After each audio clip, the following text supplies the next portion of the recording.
We've all heard about DNA solving criminal cases, but sometimes processing that evidence can be costly, especially for small agencies.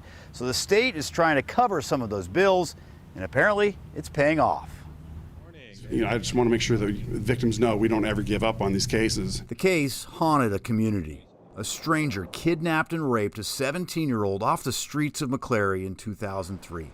For 18 years, the case sat cold. Is your true and correct name Paul James Beaker?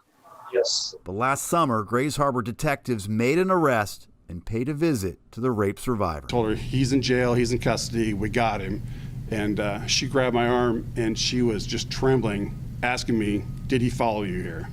So she's been living that crime every day of her life. Last week, Paul Beaker got a 30-year sentence for the attack. Detectives had a DNA sample all along, but the basic tests never led to any suspects. This grant program has now helped solve 3 cold cases, one with multiple victims. State and federal grant funding is enabling agencies to have their samples processed by forensic genetic genealogists who can use samples to dig deeper into public DNA databases, looking for potential matches, even relatives.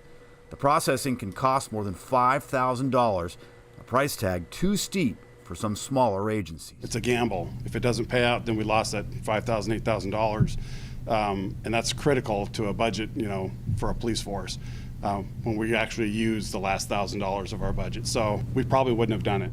AG Bob Ferguson expects more police agencies to solve some cold cases with that grant funding in just the coming months. In Olympia, Drew Mickelson, King 5 News.